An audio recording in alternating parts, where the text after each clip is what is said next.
حبیب خدا وقتی میگوید من بچم ابراهیم 6 ماهه بود که از دنیا گذشت. ابراهیم 6 ماهه بود، فرزند ماریا کبتیه. وقتی در قبر میگذاشت عمر حکایه میکند حبیب خدا را دیدم بسیار گریه میکرد و ابراهیم بچه‌ش در لحد گذاشت و چی گفت؟ ای ابراهیم الحال منکر و نکیر تو را میپرسند رب تو کیست؟ بگو رب من الله است. از تو میپرسند 6 ماهه کودک رب تو کیست؟ رب من الله است. دین تو چیست؟ بگو دین من اسلام است. اگر پرسند پیغمبر تو کیست؟ بگو پیغمبر من پدرم محمد صلی الله علیه و سلم است. پدرم محمد است.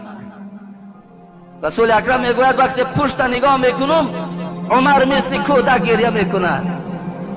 گفتم عمر سبب گریه در چیست؟ و ای حبیب خدا وقتی ابراهیم 6 ماهه را پرسند عمر هلاک میشود. 6 ماهه ابراهیم که پرسند حال عمر چی میشود؟ سعد ابن معاذ رحمت الله علیه یکی از بنده های صالح پروردگار بود که حتی در صحیح بخاری میگذرد وقتی روح سعد ابن معاذ از بدن او جدا میشد و وقتی روح او به سوی عرش رفت حبیب خدا گفت عرش پروردگار از شادی در حرکت در آمد. سعد ابن معاذ 70,000 ملائک در حدیث ها میگوید در جنازه سعد ابن معاذ اشتراک داشتند. حبیب خدا میگوید یک روی مالچه سعد ابن معاذ از دنیا و آنچه در دنیاست بهتر بود. وقتی سعد ابن معاذ وارد قبرستان کردند همین بنده صالح را وقتی وارد قبر کردند حضرت جابر میگوید نگاه کردم حبیب خدا تسبیح ها را زیاد گفتن گرفت، از پس او تکبیر ها را روانه کردن گرفت. گفتم حبیب خدا راست هیچ قبر در این قدر راست نمی ایستادی، این قدر تسبیح و تکبیر نمی گفتی، چه حالت شد؟